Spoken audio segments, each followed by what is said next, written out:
السلام عليكم مشاهدينا الكرام. اليوم وبالتوفيق من الله سبحانه وتعالى قناة مول الإشهار نبيل غادي تقربكم من هاد الشقة اللي للبيع بمدينة الدار البيضاء، إقامة أليونز دارنا قرب محطة الترام النسيم شارع محمد زفزاف. شاهدوا معايا الفيديو حتى الأخير باش تستافدوا من جميع المعلومات. قبل ما نبداو في المعلومات اشتركوا في القناة، فعلوا الجرس، ديروا لايك الفيديو، كتبوا لنا شي تعليق زوين باش دائما ان شاء الله تبقاو توصلوا بالجديد. كما كتشاهدوا معايا هاد دخلت الباب الصالون كله قبص، الصاله ديال الصالون في صاله زوينه والشقه مشمشه النهار كامل وجات في الطابق الثاني.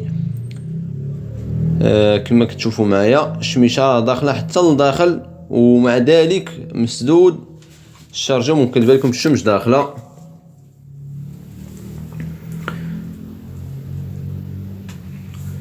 موقع زوين قريب لكم، محلات تجاريه، المسجد، مدارس، السوق، كلشي قريب لكم.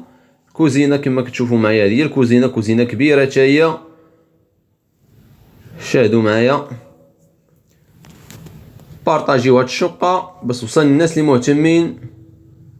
جات كطلف الجرده يعني وسط الديور، واحد الجرده كبيره جات كتشوف فيها تما لداخل. المهم الشراجم كاملين جاو كيشوفوا لداخل هنا. المهم هو الشمس، الشقه راه مشمشه النهار كله. بالنسبه للناس اللي يبغاو يبيعوا الشقق ديالهم او يكريوهم، مهم في جميع مدن المغرب. الرقم الهاتف راه في الواتساب، تواصلوا معنا في الواتساب باش تعطونا المعلومات على حساب الشقق ديالكم اللي بغيتوا تبيعوا او تكريو. كما كتشوفوا عاوتاني قلت لكم الشميشه راه داخله حتى لداخل. بيت الكلاس هذا، الاخر بيت النعاس. يبقاو معايا باش نوريكم الغرفه الاخرى. بيت النعاس راه فيها واحد الماريو عاوتاني. المهم كما كتشوفوا معايا راه كلشي الدار كامله مقبصه. لي سبوت غير ما دابا ما شعلش لكم لي سبوت، بان ليا كاين الضوء داكشي، ما بغيت نشعل لكم لي سبوت. المهم اللي بغى يجي يشوف الشقه مباشره ما عليه الا يتواصل معنا باش يجي يشوفها مباشره.